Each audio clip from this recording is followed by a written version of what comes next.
Welcome to Stories from the Center of the Universe, the podcast about the human experience.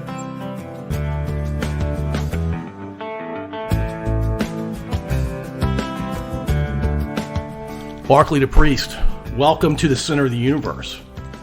Thank you, Paul Gilman. I am very excited to be here, not only for this opportunity, but because you have been an important part of my life for over 50 years, and I'm glad to share this moment with you.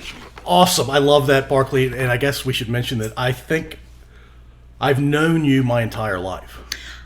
Except when you were in Germany, yes. Except for the first 8 months. Yes. Which I wouldn't have remembered anyway. Exactly. I've certainly known you my entire memory. Exactly. Yeah. You lucky man. Yes, absolutely. Well, I mean, Exactly. a block and a half, or if we went backyard, it was probably Exactly. like less than a block. It's bringing back memories. All right, Barclay, I didn't know this answer, but where were you born? I was born in Richmond, Virginia, because my grandpa, Rand, in Amelia said, even though she's going to be a farm baby, she better be born in Richmond and not in Nottoway County. So he said, I will take care of that, and my being born there and my private nurse. And so I was born in Richmond and then immediately taken to the farm in Burkeville, Virginia. Today, population 467. What was the population back then? I don't know, but we never were in the town, so we were not, it was even more rural than that. Yeah. But I did grow up on a dairy farm where my daddy had to milk cows twice a day, so vacations were not something we got to take because he always had to be there to milk the cows. Later on, we added 10,000 chickens. Oh, my gosh. I had one sister. My daddy, of course, was hoping to have a boy to help on the farm. He was hoping to have 7 boys, probably. Forget that. Forget that. He had 2 girls. He had one. I'm the one, and as my sister would say, I was always reading books or making speeches on the picnic table, which is true, while Toddy played in the sand pile. I love this woman. She's 3 years younger than I, and without her, I don't know what I'd do. But we had a rather idyllic childhood. Well, hold on. Can we back up? Yes. Who were you giving speeches to? Anyone that would listen. And my mother encouraged me to enter these little oration contests at Burkeville Elementary School, so I would do it. And I have been giving speeches ever since, all my life. Whether they were meaningful, not always prize-winning, but Toddy, sometimes she and I would jump on the picnic table and pretend we were in a Broadway show. Now, we really had no idea what Broadway was, but we knew that song like Take Me to Old Broadway, and Right. we used to kick up. That, it was a big deal for kids to come home with us. We were out in the country, but here's what we did have. We had our horses. My horse was Kip, who was fast and wonderful. Toddy's horse was Molly, just a little bit slower. I always teased her that, and she said Molly could be as fast as Kip if she wanted to. But we could ride those horses all the time. My mama used to make us dress up in jodhpurs that we got from a little farm lady up the road whose granddaughter was very wealthy, and she sent us all the riding attire. And when my mom had the DAR meetings, Toddy and I would have to ride back and forth in front of all the old ladies, dressed up like we were in a horse show. We had on hard hats and things all on the front. Our horses didn't even have shoes. They were out in the pasture. Anyway. Beaver, hold on. What? And by the way, I'm calling you by one of your And you nicknames. can call me Beaver. Yeah, Yes. yeah. Okay. DAR's Daughters of the American Revolution? Right. Yeah, got it. And Lord, yes. And because my mother had to do that. That's another story about, I'll have to tell you this. My father, the farmer, the dairy farmer and the chicken farmer, it was hot as blazes, kind of hot as today. My mama was having the DAR at her house because that grandma was so proud that her daughter was a daughter of the DAR and having it up there. It was about as hot as today, and Mom said, we have no air conditioning. She said, I don't know what we're going to do with these old ladies. You will not believe this.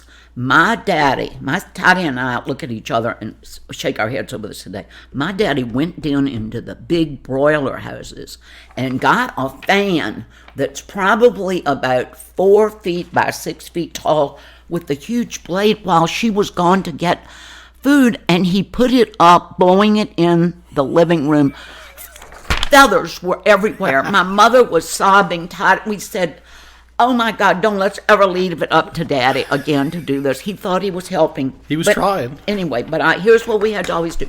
Always go to Sunday school and church, and I'm glad we did. We always did that. If we were able to go on a vacation anywhere, we had to go there so we could go to church there so we could have perfect attendance pins. Absolutely, Okay. very important. All right. Now, speaking of that, I'm almost getting to the end of this. I was forced to take piano lessons for 11 years. And you enjoyed every minute of it the way you're saying it. I could not read music. I could hardly read it. I never could play by ear. I really didn't want to do it, but my mom thought it was just wonderful and then made me take organ lessons so I could play the organ for church. Paul Gilman, I played the same prelude every Sunday. It was Finlandia for 3 years. Finlandia. Instead of picking out hymns that went along with the sermons, I went through and said, oh, that one's got one sharp, one flat. They had nothing to do with them. I could be doing things about communion, and it wouldn't even be communion. So look, if they wanted me to play, and my daddy said it was my duty, I did. But they were getting Finlandia from you. But they were getting Finlandia every single week. It's a wonder they don't know that. Let me tell you something fun from the farm. Oh my God, these are important things. It's probably why I have such a weight problem today. My cousin John Walrod, who lived up at my grandmother's house, said the same thing as we had. Number one, we got milk, a gallon of milk from my dad's dairy in the big bulk tank before it went to the Richmond dairy, and it's raw milk. It was not pasteurized. I would die today if I drank a glass of pasteurized milk. Toddy and I, when we would go visit our cousins in Blackstone, the city cousins, and Aunt Ann would make us drink it, and Toddy would be looking at me like, Anyway, we had that, and we also... Wait, hold on, Barclay. You said city cousins in Blackstone? Yes, we call them the city cousins in Blackstone. They were the Rand girls in Blackstone. We had to go they came and spent the night in the country one night in the summer, and we spent down there. They were perfectly, I can't tell their bedrooms were perfect. Toddy and I had our little country bedrooms, but I think they really liked it here better. But anyway, here's what else we didn't know about. Things Toddy and I didn't know about until we got old. Every year when it was time to get silage for the silos, we had to cut all the corn that was in the field. And they brought corn over for us, and Toddy and I had to sit there and shuck it, and Mom would be cutting it off and freezing it. Y'all were doing all of it by hand. But no yes. machinery to help you do that. No, Daddy had the machinery to get it for the silo. Right. This was just what we were putting in the freezer for our family. Oh, gotcha. Paul Gilman, we did not know, Toddy and I both, until we got into college, what sweet corn tastes like. We had nothing but field corn, and we put sugar and butter on it. And Toddy said, this is wonderful. What is this? And then here's the other thing we didn't know. We never had salad dressing. We would take mayonnaise and ketchup and put it together, and it was kind of like a French dressing. And Toddy said she remembered when she had a date with somebody, with one of Rob's fraternity brothers, actually in Ashland at the Johnson's restaurant or somewhere from years ago, and they said, what kind of salad dressing would she like? And she looked at him and said, what is that? What is that? And he said, just get Thousand Island. And we said, what a wonderful life on the farm. But Yeah. It was wonderful. There's one, I got to tell you just two more things. Oh, my Lord. Here's somebody really important in my life, and her name was Liddy. Her real name was Lydia Woodson, and her husband was one of my daddy's milkers. And Liddy, ever since she was a little girl, she came over and she used to stand on and work for my grandma, and she would cook for her, and she was a great cook. She would cook for my grandma in the daytime. While my mother was a school teacher before we were born, she told my daddy he had to get Liddy to cook supper for us at night. And when Mom stopped, when we were born, she said, I can't give up Liddy. We had Lydia Woodson coming in our kitchen 5 nights a week. 2 pies a night, chocolate meringue, lemon chest, homemade rolls, and we had butter from, is it a wonder that I have a weight problem? And she would make, oh my God, fried chicken. We had Liddy, and we loved her, and she would iron our clothes while we were eating, and Toddy and I would say, Liddy, we got dates tonight. How about these blouses? And she'd say, bring them on.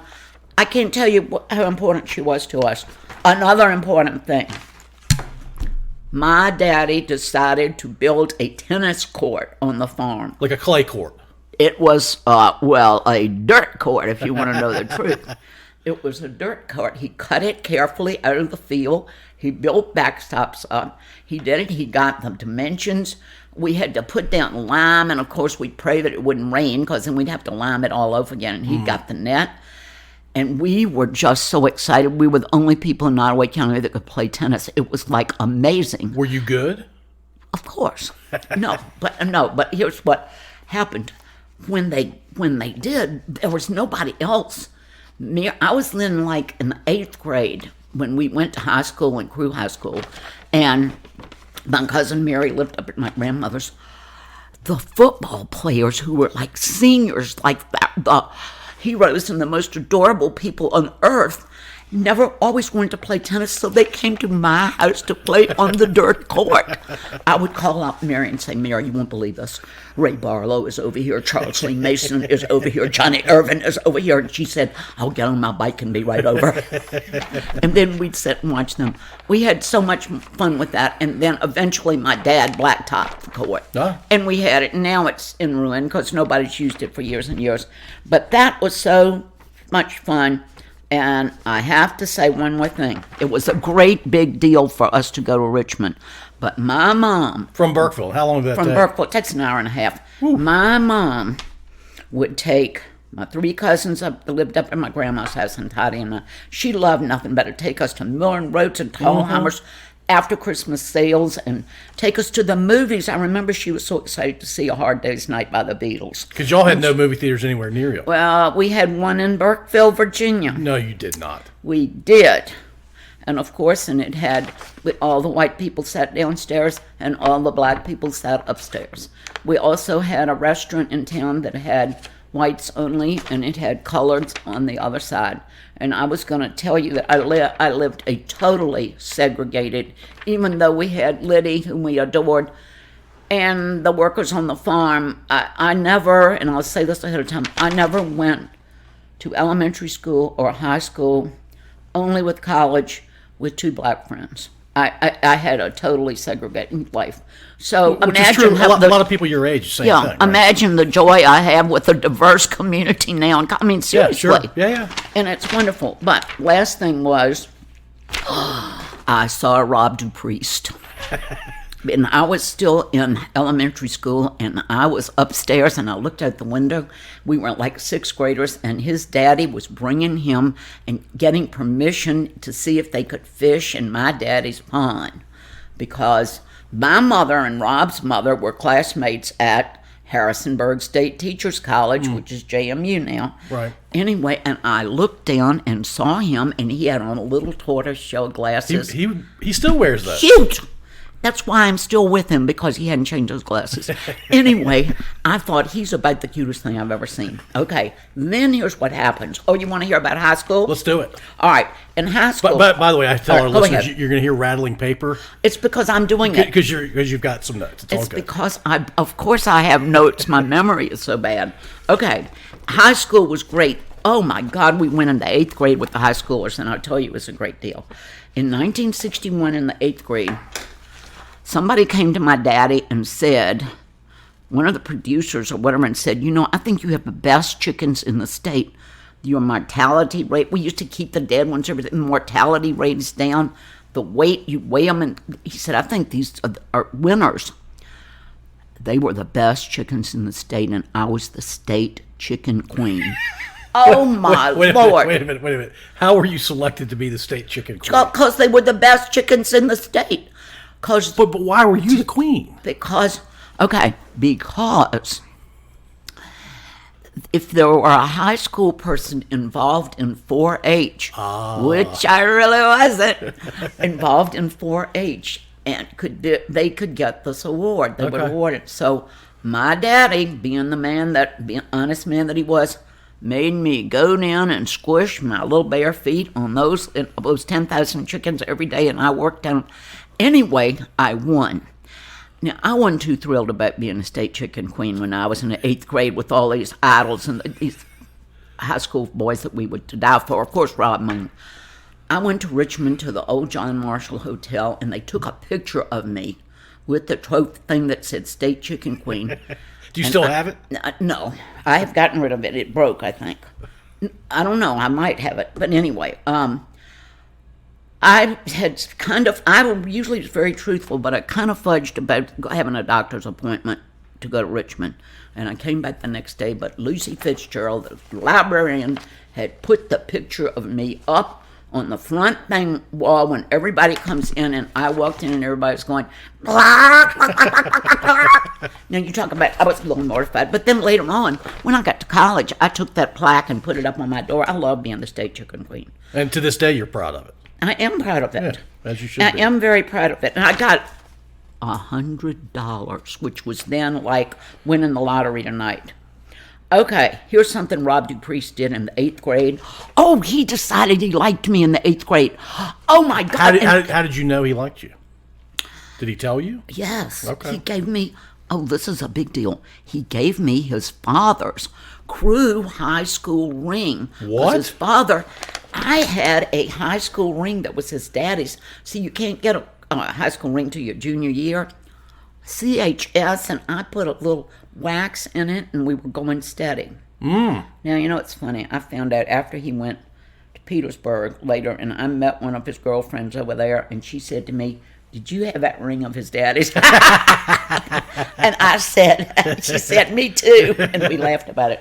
Anyway, so Rob and I were an item, and Rob, my mother was so impressed because Rob came up and made pizza for us. Now that means my mother said, "What is pizza?" We, of course, at farm, we don't know what pizza You had is. non-pasteurized We milk. had never had spaghetti until my cousin from Florida came up and made spaghetti when I was like 12. I'd never had spaghetti. Anyway, what am I saying about? Oh, Rob got the chef board. I think he browned up hamburger, put cheese on it, put it in the oven, and he called my mom, and she said, "I am so impressed that Mildred's son can do this." Wow. It's wonderful. Okay, now here's something funny. Mary, my cousin that lived next door to me, and Rob's friend John Crittenden that lived next door to him, they were best friends. Mary and I were best friends. We married them. We all grew up and married each other. That's just a little more. But the unthinkable happened at the end of the 9th grade. Rob broke up with me. And moved to Petersburg. I don't think I knew that. Did he break up with you because he was moving? No. He broke up with me in the summer before then.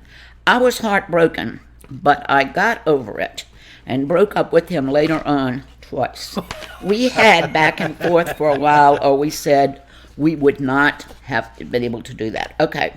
I still had to play the organ every Sunday, still played tennis and rode horses, both of which Rob did. Rob rode horses with me before he ditched me. I played basketball on a pitiful team. But you were pretty good. Well, I was the MVP because it was between Mary Benedict and me, and Mary Benedict voted for me, and I voted for me, and I won by one vote. I know that's true. So the lesson learned is always vote for yourself. Always vote for yourself. If it's close like that. Now, sweet little Mary Benedict, she's probably got a fabulous job somewhere. Anyway, we had cute uniforms with bows on them, ridiculous. We lost almost every game. Then, here's what else I did in high school. I was a lifeguard for blind people at the vacation home for the blind, which is where else? Burkeville, Virginia. Right, sure. And it was a nice pool, and I went there, and I had, it was a great experience. I had so much fun. I'm not trying to be funny here. You really had to pay attention because things could impact them because they couldn't see. I do. You had to be real careful, and they would go off the diving board, and they had ways to do that, and it was really fun, and I got to love them so much. We even had a wedding there, and one of them, who was a really dashingly handsome blind man, married a not very attractive woman. They were so in love, and what difference did it make? Yeah, exactly. Nothing. Yeah. It was a great day of celebration, and that brings tears to my eyes, but I'm going to get over it. I got to get back to my task here at hand. Okay. I was the first president of a student body at the SCA at Crewe High School. I ran against 3 boys and only won by 3 votes. They split the vote, and my sister got all the 8th graders to vote for me. Once again, I try to win. Okay. All right, now and you voted for yourself, too. All right, and here's something, of course I did. Of course. Now, here's something really important that affected me later in life. I wanted to be the valedictorian of my high school class, and David Hubbard, who is a hugely successful international businessman now, but I wanted to beat David Hubbard. So what did I do to assure that I wouldn't get a B? I decided not to take typing. And of course I won. I was valedictorian by 0.007 points or whatever. And needless to say, graduated high school and did not know how to type. Of course, there were no computers then. I thought, no big deeds. All right, now, only last thing then, my sister left me a note underneath my pillow when I was a junior and she was in the 8th grade. And I found it one morning when I was making up my bed because, Mom, I had to make up my bed. Anyway, and there it was, and it said, Barclay, if you would just learn to keep your mouth shut, you would avoid most of the problems in your life. And then she said, did you get my message? I said, I did it. And I said, I'm going to try my best. And she will say, as you can tell, if we go on to more, I never followed that. Anyway. All right. Are we ready to move on to college? Going to college. Where'd you go to college, Barclay? Went to college at Randolph Macon Women's College in Lynchburg, which I love. Now, here's something I have to tell you that I'm not very proud of. I didn't take my work very seriously. As a valedictorian, that's surprising. It is, and I had a great big scholarship. Yes. My mother said to me, now remember, college is going to be a lot harder. C's are probably okay. And I thought, woo, okay. So I thought being president of my class or SGA officer in a lot of secret societies, I even played on my college basketball team, was much more important than academic diligence. And I regret that. And let me tell you, though, I think God has good plans. For 38 years, I've been telling college students how to do it, how to use their daytime hours wisely, how not to screw up, how you can be academically successful and still do it all. I was a waitress for 4 years. This is why I could, and I always, oh my God, we had to carry 10, 20 china plates. We had china plates that had the Randolph Macon emblem on them, and we had chefs in each dorm. And we would show up and put on our uniforms and carry them out, and then we'd bring out the food. We would eat first. It was bad. And I would always get up, and I always wanted to wait tables in a different dorm than I lived in. Some people like to stay warm, but I made a lot more friends because I lived with these, but I went and fed the others. Yeah, it's smart. And Randolph Macon Women's College has a really, really fabulous American art collection. They had to sell one of their biggest ones to London, Museum of London. But I would get up in the morning, and I remember going in the dark, going up there, and there was light all over those those oil paintings. And it was kind of like an ethereal moment. I would get up and say, kind of, thank you, God, that I have this job. Nobody else gets to see these in this time. Yeah. And I just thought of that. I didn't mean to tell you that. Okay. All right. Rob and I got together for a brief time freshman year. I believe that's when he... freshman year. Where was Rob? He was at Chowan then. Yeah. Because his mother would not let him go to Randolph Macon or Richmond. He got in those. She said he was not prepared to study, and she was probably right. So he transferred there. But we were together for a while that summer. I remember he had his guitar. He sang with the group, and I remember his singing, "I Got You, Babe," from Sonny and Cher to me. And then I thought, but that didn't last long because then I broke up with him. And then we did. We went anyway. All right, let me tell you about this job that I had when I was in college. After my freshman year at college, Camp Pickett, which is now Fort Pickett. Which is now Fort Barfoot. Fort what? Barfoot. Yeah. Anyway, I will refer to it as Camp Picket. Camp Picket said for the first time they were going to have civilian employees. They were going to have teenagers working on the post. My sister got a job in the NCO dining hall or whatever, doing that. And I had been the lifeguard for the blind people at the cottage, so I went to be the lifeguard at the pool for the 40,000 reservists. There were 4 boy lifeguards and I. One of them was Joe Hoppy, who played football at UVA. It was pretty good. And the other 3, we had a wonderful time. It was not a rough assignment, let me tell you this. But something did happen, and it just proved that the world is not going to stop about this. And I don't know whether Mom's listening now, and she'll say, and you really didn't need to tell about Sergeant Jones, but I think I really do. I got to work at the pool first, and there wasn't even any water in the pool.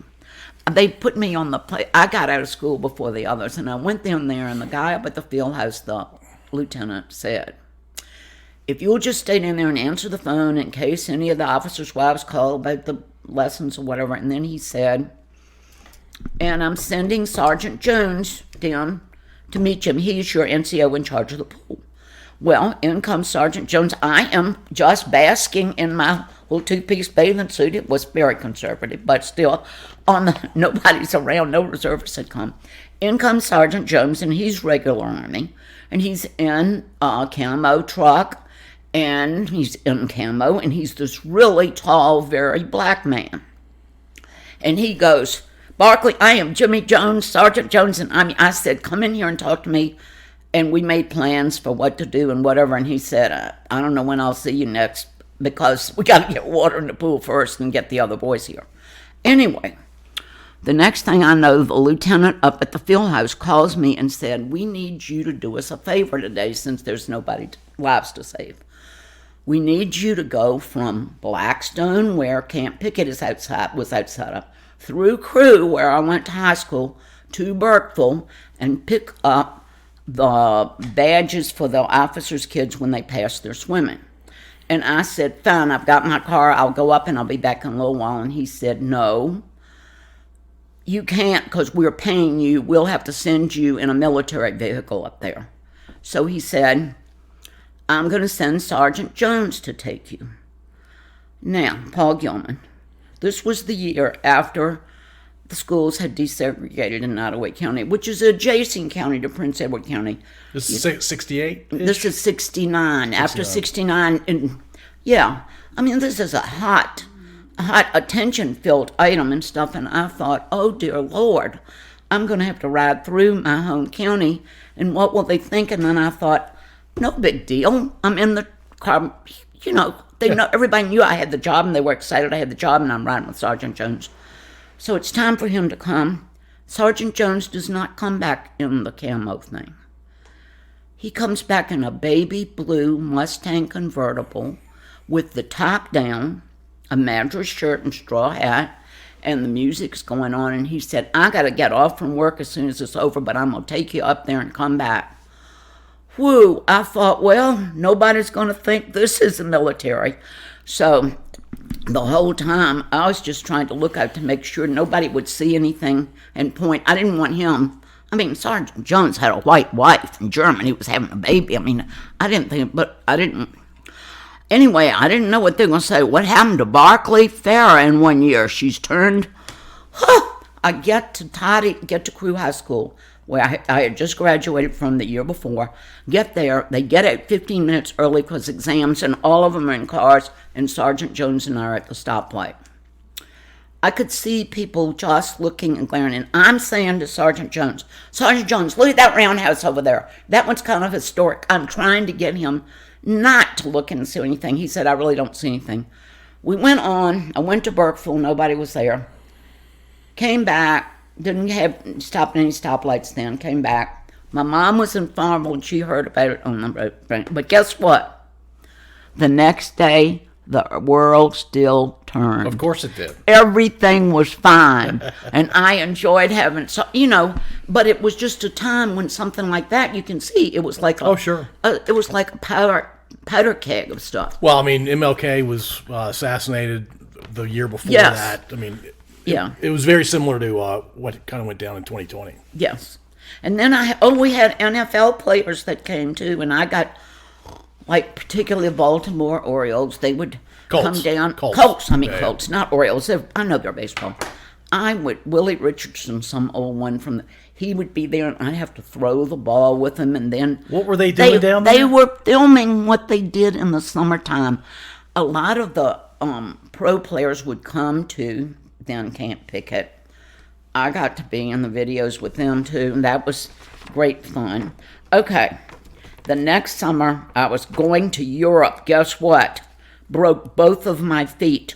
Broke one, got ready to go. My grandma had given me $1,000. My daddy had sold some timber. I was getting ready to go with a leg in a cast, and I slipped on the rug and didn't get to go.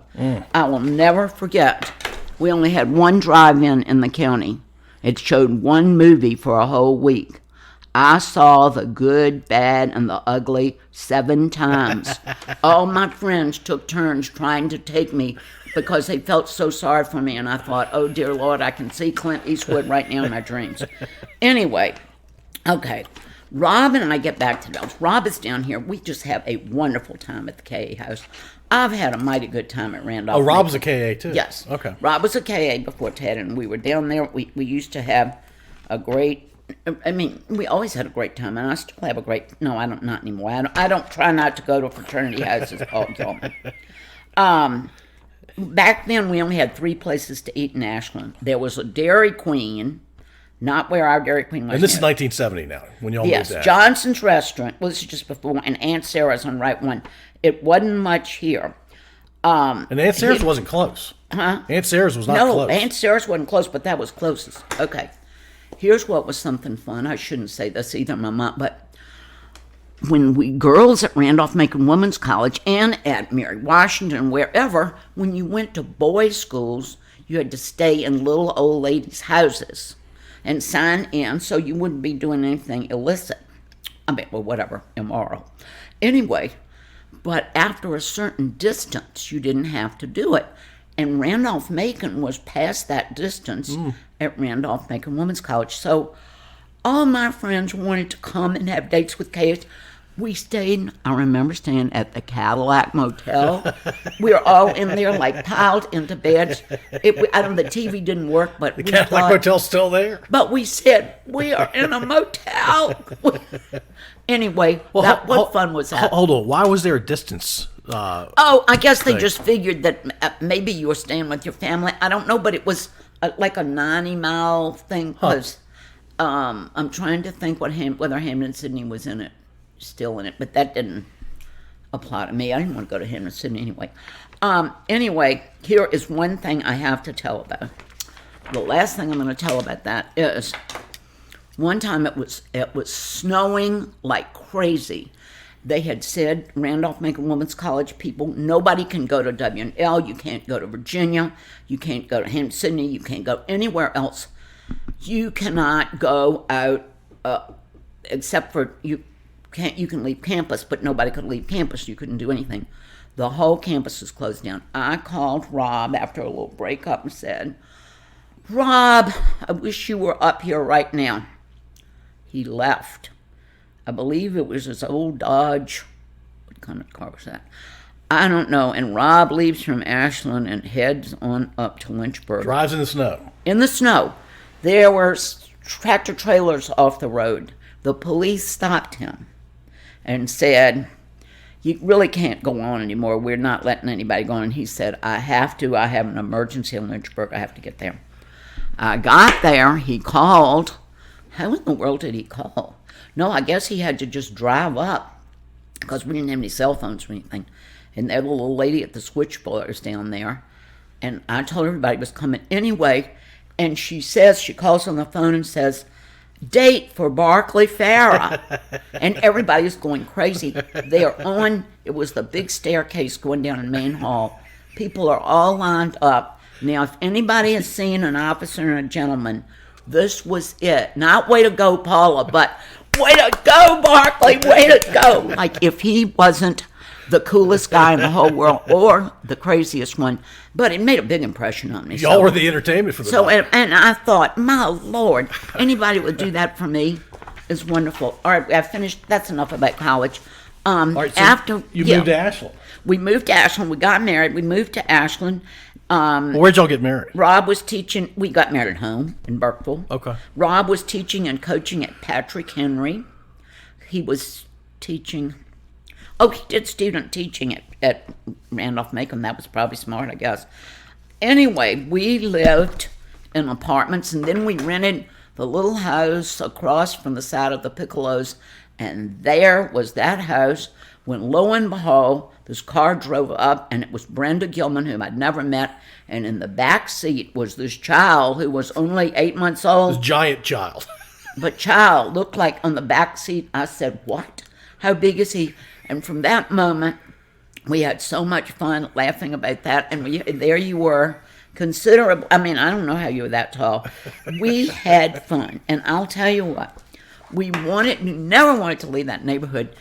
Your mom and dad had bought Mama's house, your grandmother's house. Yes. Before they bought their house now. They were down there.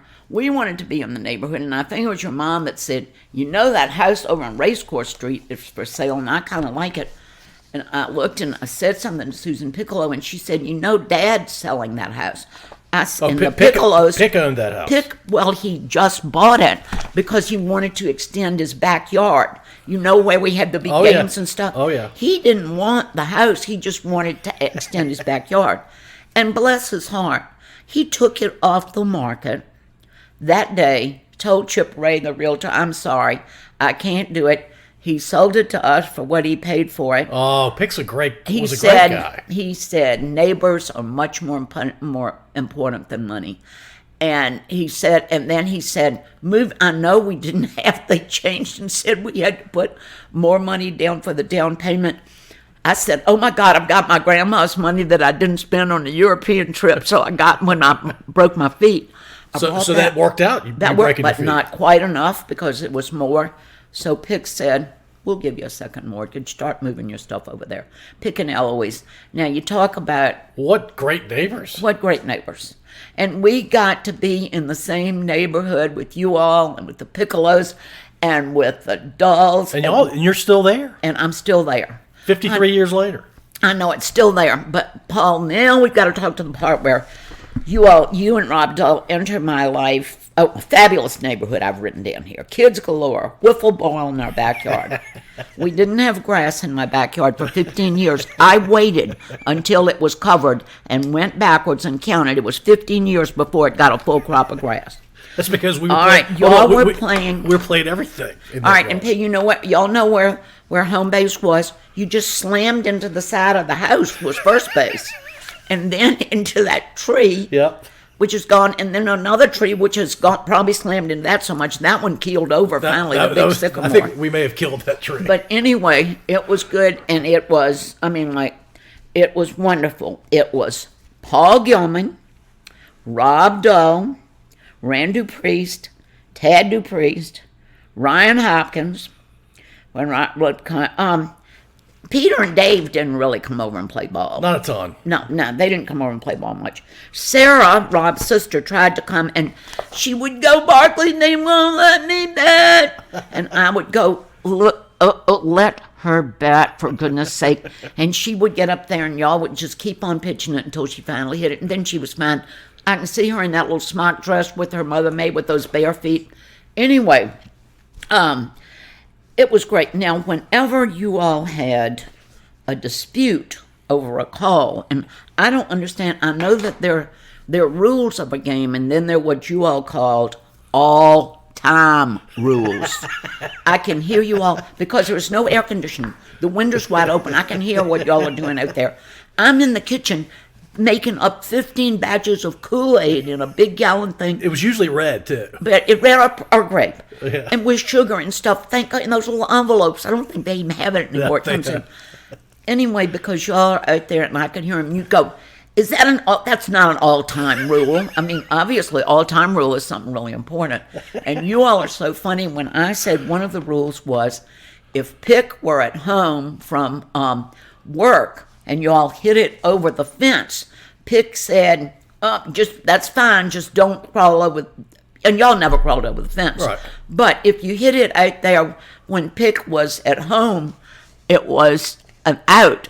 But if Pick was at work and didn't know it, it was a home run. You told me that. Yeah, that's absolutely You told me right. that. Now, whenever there's a dispute, you don't want to ask Paul Gilman, you don't want to ask Randy Priest or Tad or Ryan. There's only one person honest enough to ask, Robbie Dahl. And every single, they say, Rob, who was it? Was he out or was he out and everything? And every time Rob would say, sorry, I didn't see it. And that would be, and then everybody would come down. Sometimes y'all would play like football or something else, but wiffle ball was the main thing. We played a lot of basketball too, though. And later, when you did basketball, when Rob put down, it wasn't big enough. So when you didn't kill yourself when you put that little asphalt down there, because you had to kind of, if you're going to make a shot, you had to step off of the asphalt to do it. But anyway, that little patch is the reason Rob, Rand, Tad, and I all played high school basketball. Because y'all practiced and dribbled and you did that. Absolutely. Well, outstanding. There is something else that you did. At night, what did you all do? Ghost in the graveyard. Ghost in the graveyard. It's the best now, game ever. how did that work? There was a ghost, and then you had to make one circle around your yard, around the house, and not be caught by the ghost. Oh, okay. Anyway, I just know, I almost always worried somebody was going to slip on wet grass if it was late at night and cut your lip open and stuff like that. Oh. But that never happened, I don't think. No, it was always safe. And Rand said to me, how in the world were y'all able to feed us all those years? How did we have steaks and hamburgers and that stuff? I said, Rand, your grandfather, my dad, he gave us half of a beef. Well, it was really a cow. But anyway, it was one that wasn't milking too well anymore. Then he did beef later on. Yeah. And he would take it and cut it up. And Rand said, we have T-bone steaks, sirloins. And he said, you said you're worried about how are we going to pay for this and that and this. And I said, we haven't. I said, well, now that explains it. Also, y'all didn't ever have a wood stove, did you? No, we did. You did. Yep, Okay, we did. You didn't have a wood stove, Rob, I don't think. Right. That's right, because the old neighborhood, Jim Cox even went crazy over it. We all went into wood stove mania. Mm-hmm. We had the dirtiest houses ever, bringing the wood in. It was fun, but we had to have a wood stove, and my daddy would bring us down a load of wood, too, and he was good. Poppy was taking care of me from the farm. Okay. Something important happened. Am I going on? Can I finish this? Yeah, please. Okay. In comes something important that I want whoever's listening to this to remember. July 4th, 1976.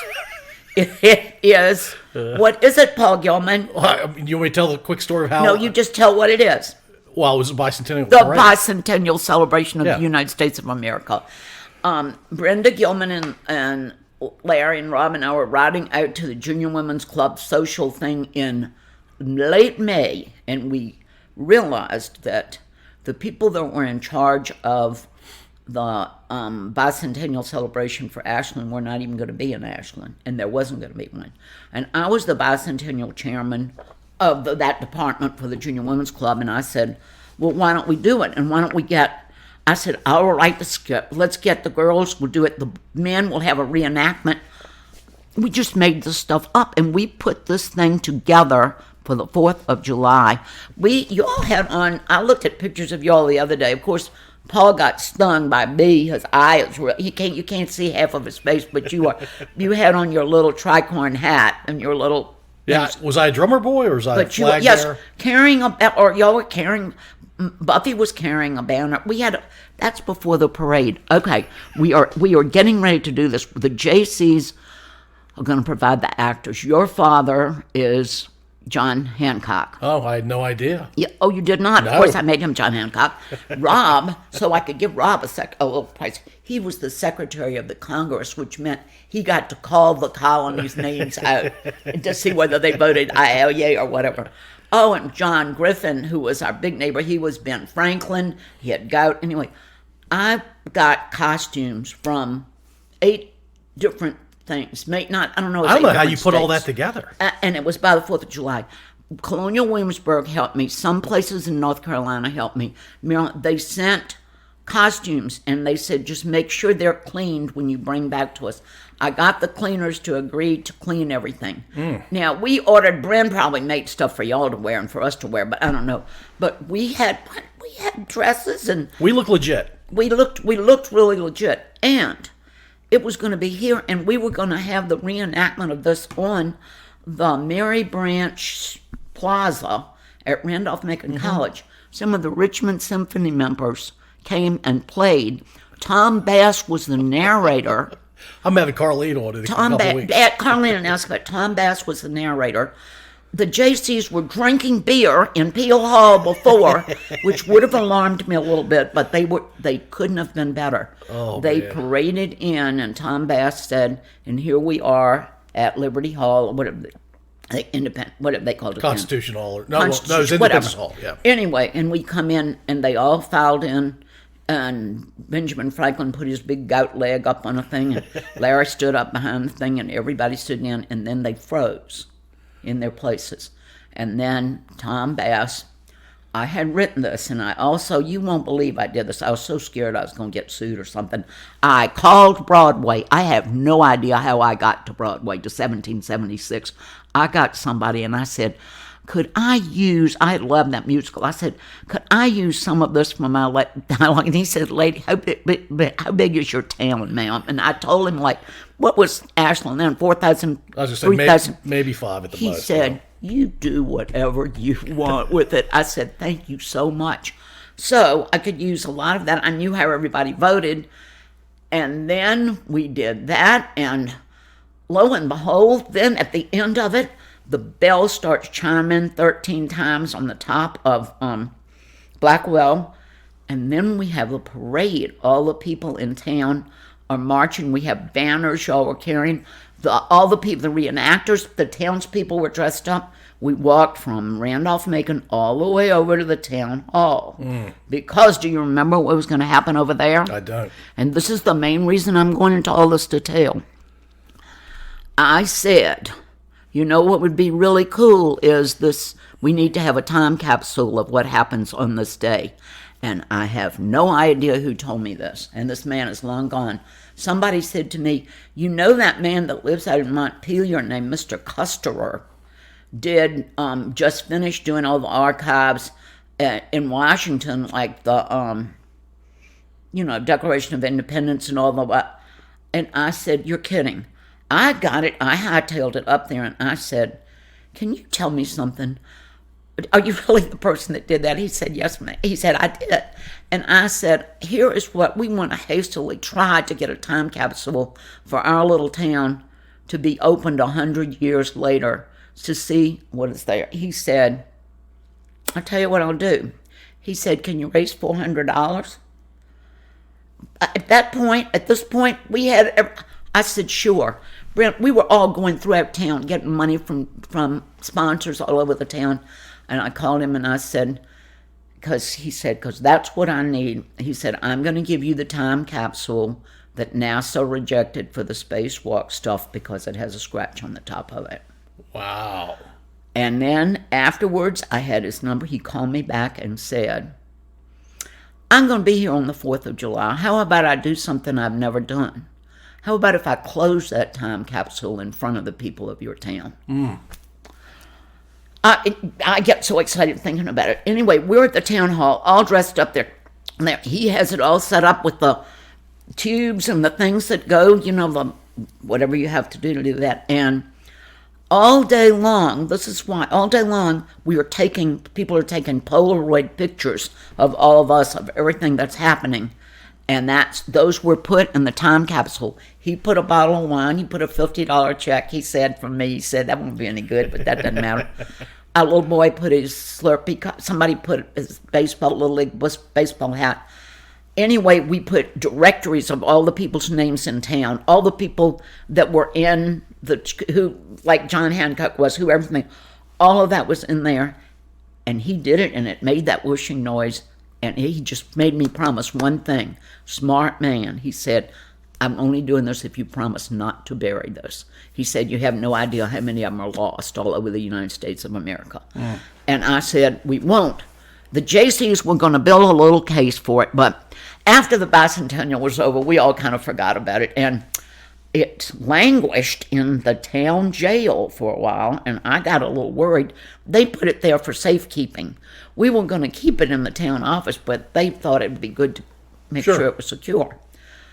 Years went by. It probably about before they even thought about building a new town hall, I went over there and I had called over there and I said, I need somebody to see if you can please help me find the time capsule.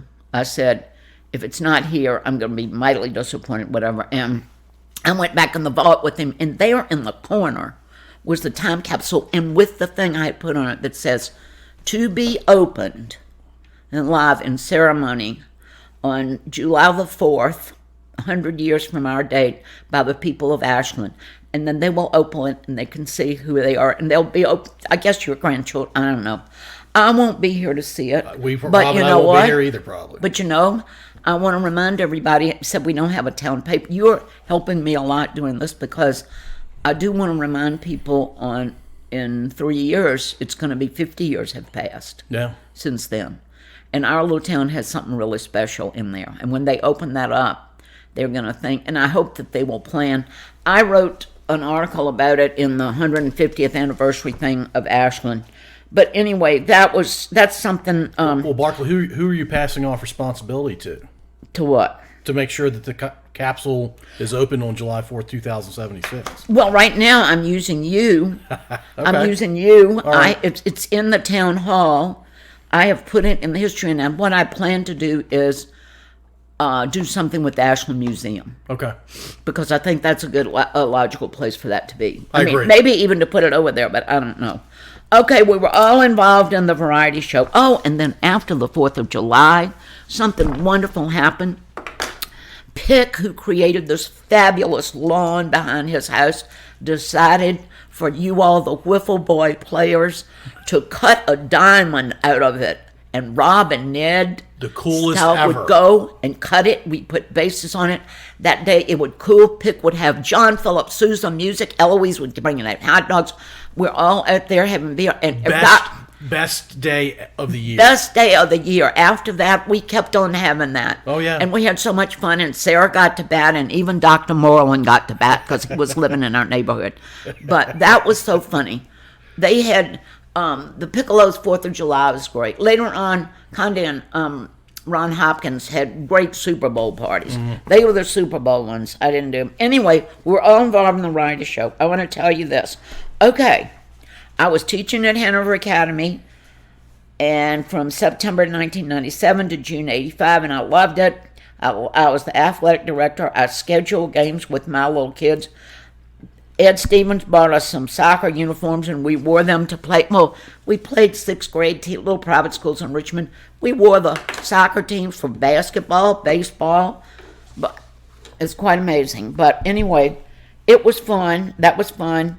I tutored high school math kids. Most of our time was spent with the boys going to sports, as you know that. Now, my cooking skills are dismal.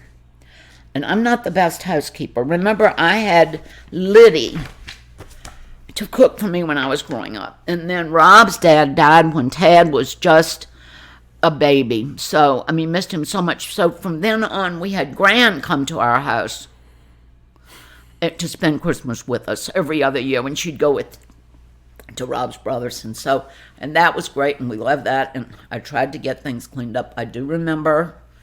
one year, we were late we couldn't get everything cleaned up, and Gran's room was not done yet, and Rob and I were up there, and she arrived early. And I remember, I don't know how this bird got in there, but there was a dead bird stuck to the floor beside her bed.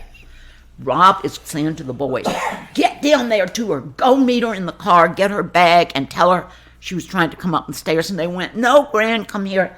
We had to scrape that thing up. We don't even know. We never heard it.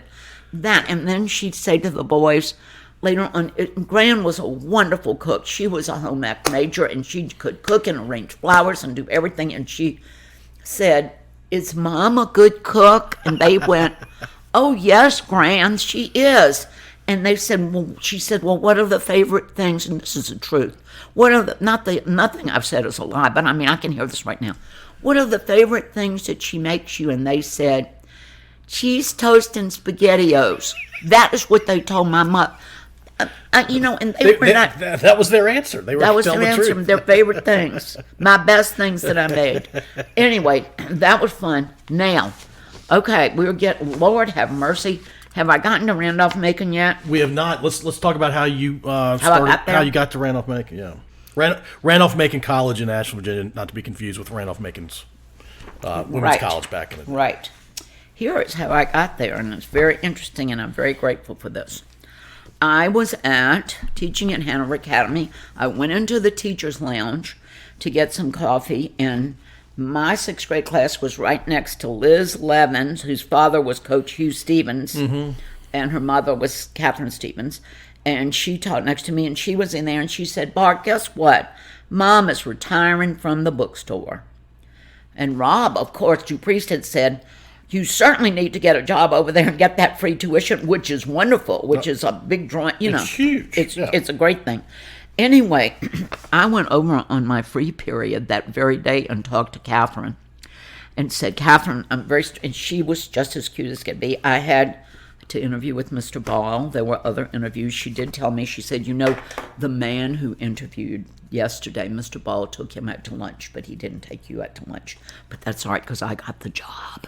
I remember Mr. Ball, the only thing Mr. Ball was something that I knew nothing about college bookstores, but I went on the weekend to Hamden, Sydney, and Longwood, and went to their stores and asked them all questions about it. And I went back to Mr. Ball when I had an interview, and I said, I've learned a little bit more about it. I went and he said, oh, and did you tell him why you were doing this? And I went, no, sir. And he said, why? And I said, I didn't want them to apply for the job.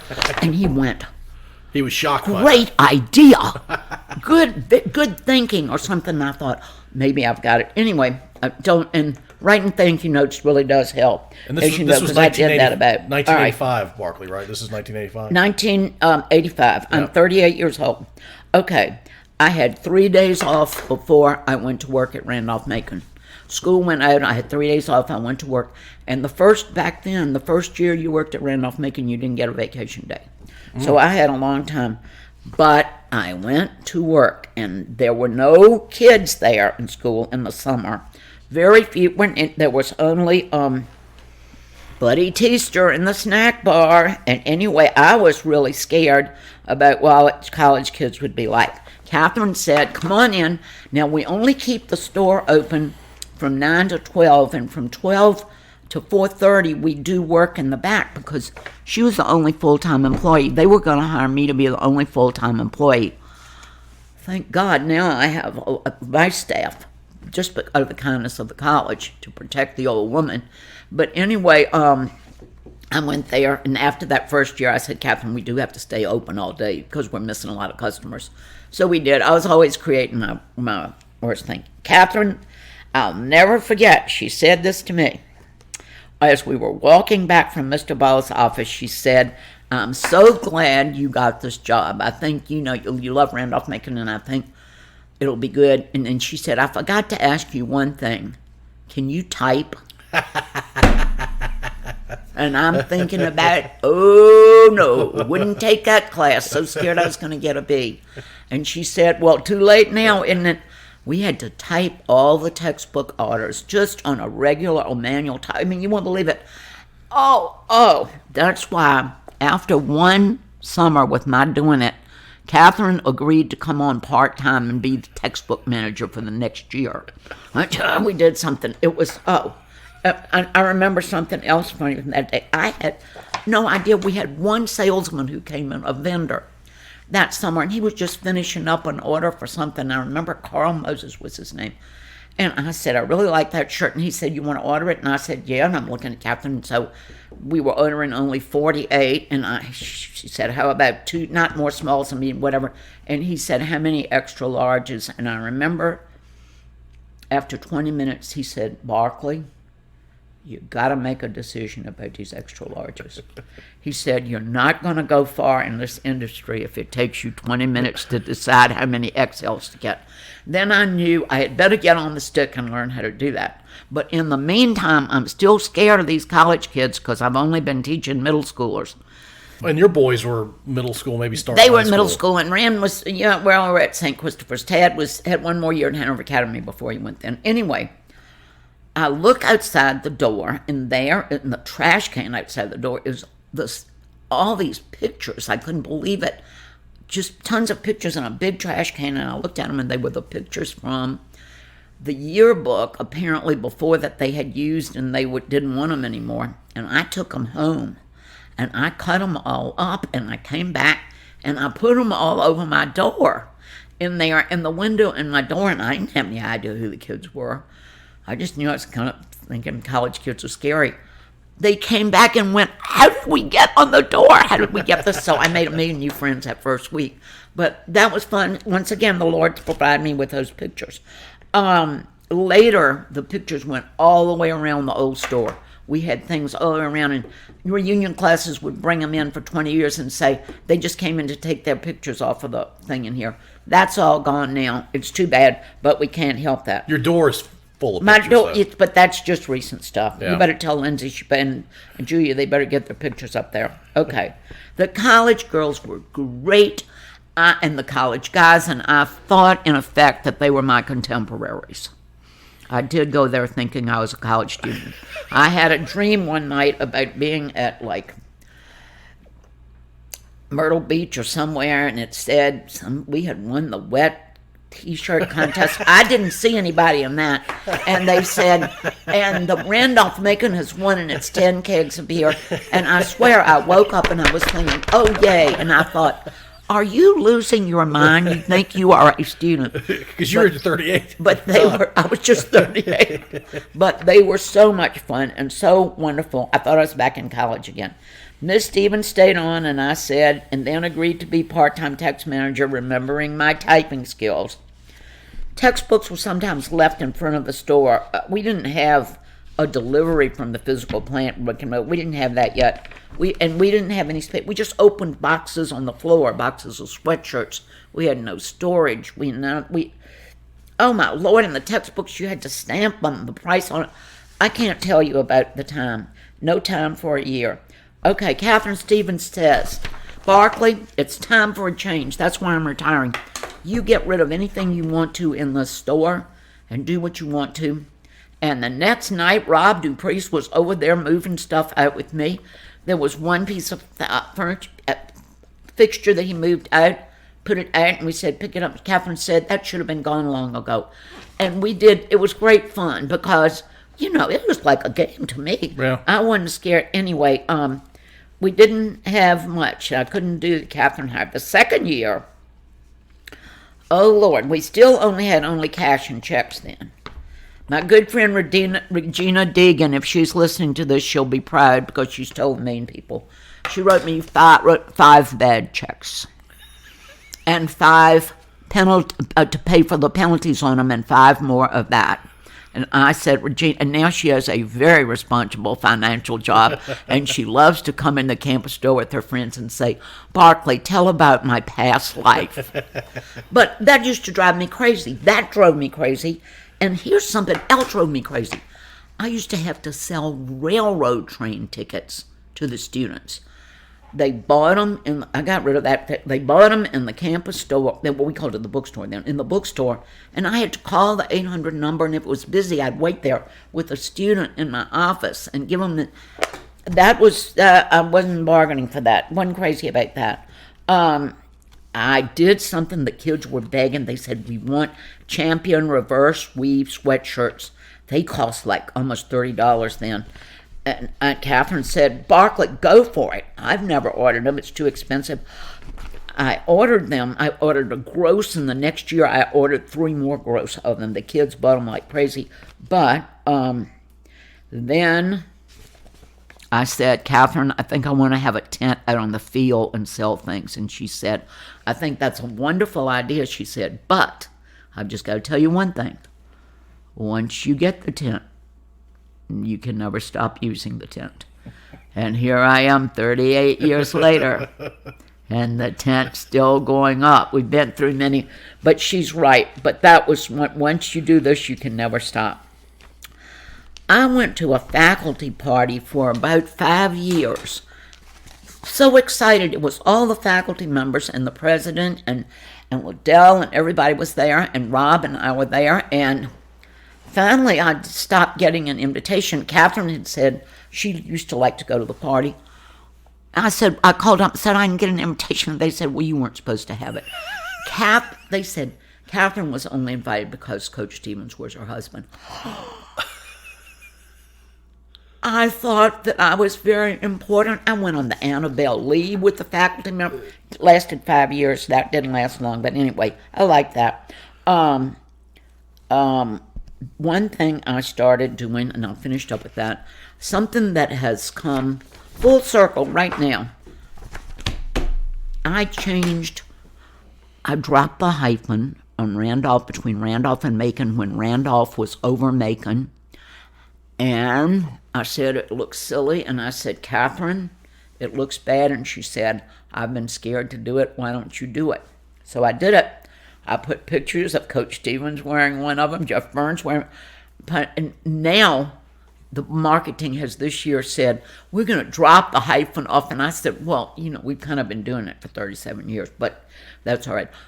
Anyway, we're also leaving out the hyphen in RMC. It's just RMC. Hamden, Sydney, and I agreed on that. We just do RMC versus HSC. Yeah. So, but anyway, something we did right was what turned out to be great. I used to hug all the players when they went by the tent on the field, and Liddell Payne, our president, said, Barclay, if we had a male bookstore manager, he could never get away with the warm embraces you give these students. And I said, Dr. Payne, must I stop? And he said, you carry on. And I never checked with Rusty Martin or Bob Lindgren to see if they still approved of my close encounter with them. But you're still hugging the players. Hugging them, absolutely. Yeah. Hugging and kissing, all my kids.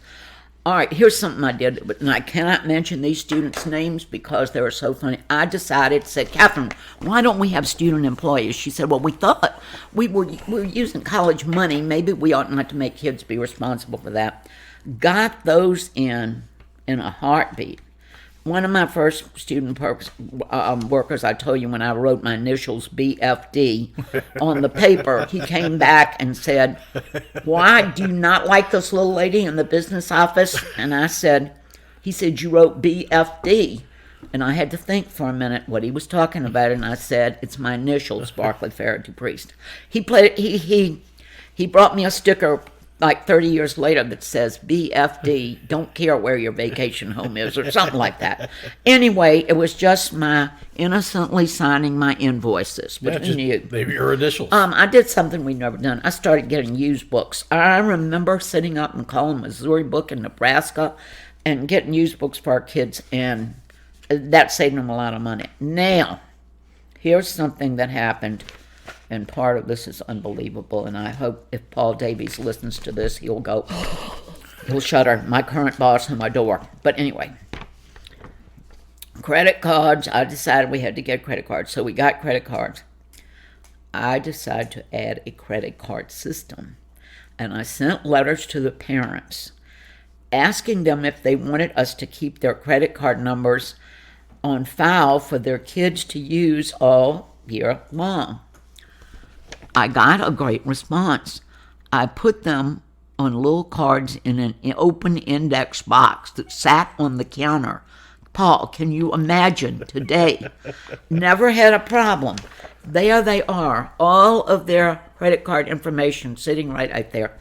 It was a huge success, though, and one of the things that all the kids will come back and they think, ha, ha, ha, I'm the only person that ever said that. They'll go, and my dad's credit card number still on file, and I'll go, no, okay. Oh, the first time, when we first had the credit cards on file, two boys came in and they said, Barclay, Mom and Dad said we could just use this to get some extra money. I went, oh, no. No, darling, you can't do this. These are for your purchases here. Then I did something else that wasn't very fiscally sound. Again, Paul Davies. I had a black book where I let students who couldn't pay for their books all year long to write down all their debts. And they paid me off every month or when they got a job over the holidays or whatever. And I wrote a thing at the beginning of the book that said if any of them were not paid off, I personally was responsible for them. So that's not good either. And then one thing, primarily some of them were football players, and then Lord knows if something had happened and to me and the NCAA would have said, good Lord, we got free textbooks, but nothing did. Right. Once again, the foolish woman does something. But anyway, now, 1988, a banner year, the Phi Mu's asked me to be their advisor. And you'd only been there 3 years at that Yes, point. and I became a sister overnight with alumna status. I can't begin to tell you what the Phi Mu's over the years have meant to me. From being a part of rush activities, now it's called recruitment, to chaperone informals, to, my most unforgettable birthday party. They had it for my birthday, and I had a special pizza delivery man, but he wasn't a delivery man. He was just entertainment. Rob had to pick me up from that. I don't know whether I told him about the stripper or not. Anyway, it was fun to judge air band contests in fraternity houses. I always did it with a faculty member. You didn't want to go do that, but God, your staff members had to always be careful. And Champ, do y'all remember Dickie Champ? Of course. Champ would be one, and I'd have a professor, and we would have great fun doing that. I added Cokes, candy, magazines, Washington Post. We had a photo developing service, and then I added music. Now this leads me to another story that I might get in trouble about. Anyway, music, that was great. We had one student who was Louis Rangel, whose father was Dr. Rangel, and he told me, rather than leaving his credit card on file, he's probably smart, he just wanted me to send him a bill every month. So that's what I did. Louis just came in, he had his little charge card special request thing, and he did that. Well, one time Louis came in and said, Barclay, I think we're in big trouble. And I said, what?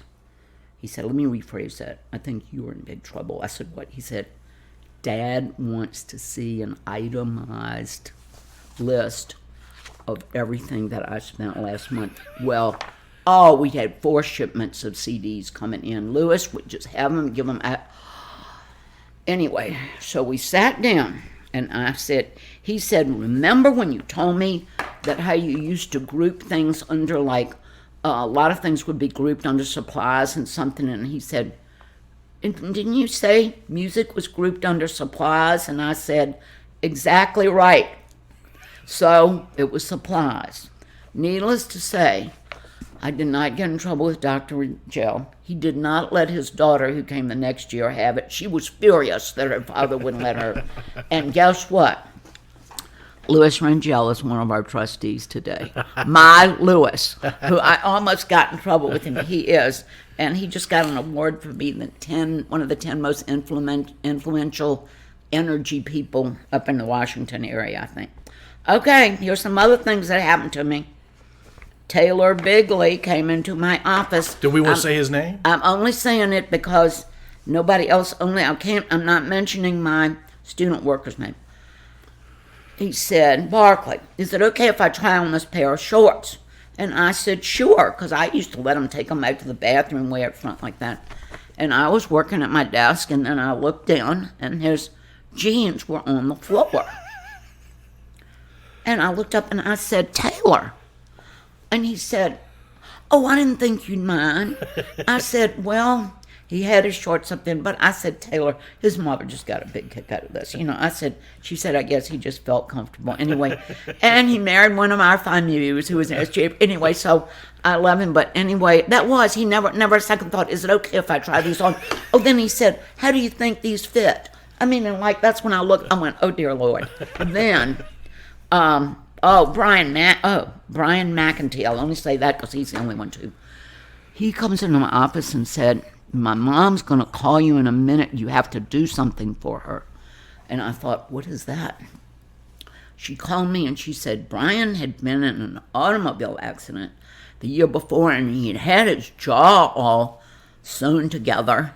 She said, and the stitches keep coming out. And she said, I wonder, could you help remove the stitches that are coming out from his mouth? They're sticking out. And I said, well, yes, ma'am, I guess so. So I got a lab kit, and it had big tweezers. And he was right. They were just coming out, and he couldn't do it. So I did a little oral surgery in my office. Like that is what is true, because all of these are the duties of a college bookstore manager. Okay. I did fashion shows. Oh, here's something that I started videotaping graduation. Nobody else is doing that? No, not back then. Guess how I videotaped graduation? Ryan Hopkins took his little video camera, and Ryan sat up with me on a stage in front. This is when we had it moved out on front campus. He sat up there on the stage with that, and he did it, and we took them, and I took them off and got somebody to make the copies, and I sold them, and it was a heck of a lot of trouble. Rob had to sit there and help me. We had to put the equipment up. It went out for a while. One time when Ryan was sick, later on, Hayden was a freshman at Hampden-Sydney. Ryan had gotten old. Ryan was gone, but he couldn't come. Hayden was up there, and Liddell or Rusty Martin or whoever was the president at graduation made some remark about Hampden-Sydney, and Hayden went, that's it. Turned it off. He made me think he turned it off. I went, he said, that's it, Mark, that's it. I can't do this anymore. Oh, my Lord, that was it. And you know what? Even though that took revenue away from us, I was so glad when the marketing department said, we think we'll get a professional to videotape it. I mean, you know. They should have been taping it the whole time. They did. But anyway, oh, my Lord, I did skits and plays and programs for I won't tell that. Rand went to Hampden-Sydney. Tad was still at St. Christopher's. I started the ring ceremony, Liddell's last year, which only gets more complicated. I served as president of the Virginia College Store Association twice and went to state meetings and national meetings. And let me tell you, the only reason I'm telling you this is those bookstore people know how to party. Catherine Stevens told me that. She said, I hate to give up my rights to go to the state meetings and the nationals to you. She said, because you will never make better friends or have more fun. So I would take, and Rob would go with me and stay in there. It's great. And he would go and the trade show, and I'd give orders, and he'd go off and get them from it was great. Plus, we got to go all over the country. It was really funny. Now, Rob was now singing with the hometown boys, Woody, Tucker, and Jim Smith, and also with the Hanover Heartthrobs, with your mom, and Betty Carroll, and Audrey, and Richie, and Sue, and George, and Dick Workman, and whatever, you know. Quite the group. I was in charge of a 9-state meeting for the Southeastern Bookstore meeting. We had a big national meeting, and I had to get the entertainment, and we had the hometown boys were singing state anthems from all 9 of the states, and they practiced them, but the Mississippi one had a new one, and they couldn't even figure out what it was. And so when they said Mississippi, they got up there and they went, M-I-S-I-S-S, or whatever it is, S-I-P-P-I, Mississippi. Mississippi, and the people from Mississippi cheered like banshees. And they sent me a thing and said, we hate that song. We love it. It's the old Mickey Mouse Club song. Sure. Y'all know what it is. Oh, Did you recognize that? Of course. Anyway, and then that was before the meeting. Afterwards, the Heartthrobs come out for entertainment. They were so good. Everybody's dancing, prancing around. Our little Heartthrobs singing. The man who is the CEO of the National Association of College Stores says to me, can I pay them to play more? Wow. And I said, why, sure. They might have had to redo a couple of numbers, but they didn't care. I went, there was your mom. They were up there just that was at the Marriott. That was pretty much fun. That was good. Okay. That was fun. Okay. We had a great relationship with bookstores and vendors. That was something I loved. Tad loses his best friend at St. Christopher's. He decides to forego Hampden-Sydney, where he was going to go with. Did I skip a page? In case your readers are listening, I have my notes here. I had to be prepared for Paul Gilman, or else. No. Tad decided he was going with Brad Parrish, and his best friend was killed his junior year, and Tad said, heck with it, I'm going to Randolph Macon, and he said that's what healed him from the loss of his best friend. He said the kids at Randolph Macon and his teammates. So we had a Hampden-Sydney sticker and a Randolph Macon one over that, and Tad was playing football and baseball for us, and he was down at the Bennett Boys. He roomed with Carter Gravett, who is one of the Carbon Leaf singers now, in Carbon Leaf. And he and Carter were poles apart. But they could not, they were not rooming. Tad said, Mom, I've never been in the Theta Chi house, and Carter's never been in the KA house. He said, but they came over the night before their that's the last time they were together, after their freshman year, to tell me what a good time that they had had. And I remember the morning after Tad was killed, I got up, and Carter had come in from North Carolina or somewhere, and he was in the dark out there waiting for me to get up. Anyway, and so I get to see him in Carbon Leaf.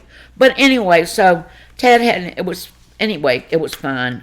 Here's what Tad did. My father got Tad this really pitiful old car. Tad said, I deserve better. But, and when Rob's mother stopped driving, she gave him her car, which was better. But he would have it down at Bennett, the farthest dorm away. He would get up, start the car, go take a shower, get in the car, and drive it to Haley Hall, which is about a block and a half. He'd get in it and drive it down. He didn't want to walk that far every day. We were talking about kids who create parking problems. I had the one. And I didn't mind doing the laundry for him, but Rob said he wasn't going to drop it off behind a fraternity house or anything anymore. I remember I lent Tad my Jeep at the beginning of his first football camp and said, whatever you do, don't let anybody else drive it. And I came, whatever Rob was driving, I drove onto campus to come into the bookstore, and I looked, and there is my Jeep, and there are two little blonde girls just bopping around, and I know them, and one of them was one of my fine youth like bop driving, and they see me, and they know who I am, and they drive, and they keep on driving around. They finally have to kind of park. I didn't do anything, but I said, Talmadge, Now, it was, anyway, Tad had great friends. He had great friends. Thad and Duffy, and he pledged KA and had great friends on football and baseball teams. Rand graduated from Hampden-Sydney, but worked over the summer with Tad at St. Christopher's.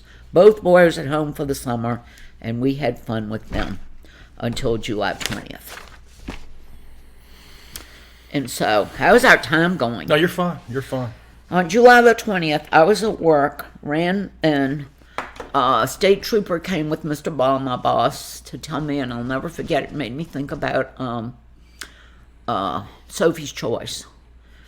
In Sophie's Choice, when she had to pick one child to keep from the Nazis, and she chose the boy and let the little girl go because she thought they would take the boy, whatever. I remember the state trooper came in there, and he said, one of your soldiers, and I was thinking, is it Rand or is it Tad? And I knew it, and he told me that he'd been killed in a crash. And then Mr. Ball had heard it. Rob's mother was on the phone. She said she'd heard it on TV. I don't know. I was just at work. But anyway, somebody brought me home. Your parents were on the way to the beach with Mama when they heard on the radio about Tad, and they came back home to help. I was home. Rand was at the crash site with Tad. He was sitting there. And he knew something was wrong because I haven't talked to him about this other than they got the other kids out and they never got Tad out while he was there. And then Dick Kemper took him back to camp. They were working at St. Christopher's in the summer camp. And then the hard thing, there were no cell phones or anything. Rob, we didn't know where Rob was. He wasn't at home. And that was like 1:30 in the afternoon. And he had gone over to visit my cousin in the hospital. We finally thought about that, and Dick Kemper had to tell him over the phone that Tad was dead. And so, anyway, it was like, it is the worst thing you have to do, to lose a child. It is, and even if it's a 19-year-old child. My sister and Rob's brother came to stay for us for an extended amount of time. Your mom and dad took us to the beach down there after a little bit, and I remember it's just in a daze, just to try to get away while Eloise Piccolo, of course, was organizing my household, doing things you don't want, you don't want to say don't clean up, but they were doing all the things that I needed to doing, and Brent had somebody watering all the flowers. But before then, we had the people outside the funeral home. It was a storm, and I remember them being so long out there. And then we had a graveside funeral. And they were like, I have an account of it when Tim Bullis, who just died, one of our friends who wrote for the Style Weekly, and he said he thought there were maybe 2,000 people there or more. Anyway, and ran red to an athlete dying young, which was good. Anyway, it was, then all the KAs were out on the front lawn in our ceremony, and all the people from neighbors, friends, Randolph Macon, St. Christopher's, the Ashland Presbyterian Church, the Hamden Sydney coaches who had wanted Ted to come there, they came to our house, the FAMUs and the KAs. It was the hardest thing to return to work because 3 weeks, it would have been hard anyway, but 3 weeks after Ted was killed, all the football players reported back for a football camp. Now, they all knew about it. Most of them had been at the funeral, but one boy had been in Europe, I remember, and he came to me and he went, Barclay, where's Ted? I just went, oh my God. So anyway, everybody just wanted to hug me, and it was good. It was heartbroken not to see him on the football field or on the diamond in the spring. Now, the football field and the diamond happened to be the same thing, if you remember, about Randolph Macon, when our formerly pitiful facilities. The football coach Joe Riccio and baseball coach Greg Waters did something unheard of. They retired Tad's jerseys, 93 on the football team and 22 in that, and placed the framed jerseys on display on campus. Not many of our people in the Hall of Fame have their jerseys retired, but Tad, it meant so much to us. They had a dedication to Tad at halftime of a football game. I'll never forget. Rob and I were out there, and the tailgate, people just emptied. They emptied the tailgate, and they all came in, and each football player gave me a red rose. And then at the first baseball game, Greg had one like that too, and Rob threw out the first pitch, and I remember he was crying. Anyway, I had attention from my FAMUs, KAs, the football and baseball players all year long, every day. And I have to say, it's hard to single out anybody, but this Jim Baber, who was Tad's big brother in KA, came to my office every single day until he graduated the next year. To the point where I wanted to say, babe, I'm really okay. But I know sometimes, I think he had to cut a class. He made it a point before I left for work that I knew that he was there for that. I never forget stuff like that. Also, Spanky, Jim Manning, one of his baseball players, from the Christmas after Tad was killed, and he lives in Richmond. I don't see Jim Manning very much. Every Christmas, he puts a wreath on Tad's grave. We know when it's the first time, and Rob goes, Spanky's wreath is out there. It's just stuff like that, that really helps. Anyway, Liddell planted a tree. Your mom is helping plant that. St. Christopher's created a scholarship, a captain's award. They have a stone memorial near Tad's first base. It was a real blessing to have Rand live at home with us for 6 months, because Rob and I didn't know, and I can tell you, and people who've lost, anybody know how men and women grieve differently.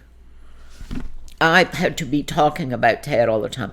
I had to go out to the cemetery every day.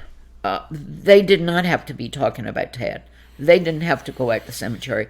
It didn't mean that they were grieving any less than I was. I just had to learn that it was different. And I think this was hard for Rob, and maybe this is embarrassing, maybe he didn't want me to say, but it really hit home with me.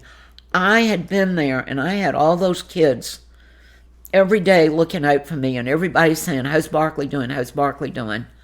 And finally, Rob said, one day I wonder if somebody will say, how's Rob doing? And maybe it was Phyllis the Road, maybe somebody, when he was telling somebody that in a grief group, and I thought, oh my gosh, true, I'm just, it's just, and Rand said, it's really hard being an only child. Now, his daughter loves it, I can tell you that, but Rand said, we wondered how we'd make it a year without Tad. Instead of that, we made it 31. Now, here's what's happened that 1992 till 2023. I'm getting down there to the end of my life. Can I talk about Tad for a second? Yes. Tad, 4 years younger than me, 5 years younger than Rob. So when I was a senior, he was in 8th grade. My first memories are of Rand and Tad too, and Tad was competitive with us, and we were a lot older than him. So when I was 8, he was 4. He was competitive as a little 4-year-old running around the backyard. Rob and I joke, but we were mostly serious. One of the reasons Tad was such a good athlete, and he was very naturally talented at any sport he played, but he was playing with older kids, to include his brother. And my dad told me when I was a little kid, play against tougher competition, it will make you better. Tad got to live that each day of the summer, almost his entire childhood, up until he got to high school. He was so funny. He was so fun to be around. I loved the fact that he was athletic. We got to share that for a long time. I went to see him after I graduated college just to hang out with him in his freshman dorm. He had just moved into the freshman dorm, and I'm like, I'm going to go hang out with Tad for a couple hours. I mean, what 22-year-old's going to go find an 18-year-old to go hang out with? But Tad was that kind of infectious guy, and heartbroken when he was a hard one to lose because he was so I don't want to think he wasn't necessarily angelic. Lord, remember when Hop used to have this refrigerator on his back porch that he put a keg of beer in for whenever he had friends over and stuff like that. Talmadge Abbott DuPriest, aka Tad, I think, would fill up things and take them out with Ryan watching him. Take them out to the Hanover Country Club and play golf and drink Hop's beer. And the St. Christopher's boys thought they had died and gone to heaven. They said, Tad lives in a neighborhood where there's this refrigerator. Free beer. Anyway, and don't think for a minute Hop didn't. Hop knows some other stories about Tad that he didn't tell me until after he was gone, and we just laughed about him. But Tad, he was quite something. And when Anyway, he was happy at Randolph Macon. Randolph Macon had made it good for him. Okay. Thank you for saying that about Tad. Okay, in 2006, Bentley, one of his best friends at St. Catherine's growing up, decided that he needed to create a Tad DuPriest Foundation. And with the support of all Tad's college, high school, and family friends, Jimmy Babertooth, they did it. And it's evolved over the years from the Tad DuPriest Foundation. Now it's Tad's Kids. And they like to give the bulk of their money to ASK, the Association for Children with Childhood Cancer. And nothing would make Tad happier. Tad loved kids. He loved umpiring those little games that the summer that he was killed. One of the sweetest letters that I got was from the mother of somebody in Rockville that said, we couldn't wait when we say, is that the boy coming? Is that the one we love? Is he going to umpire the game?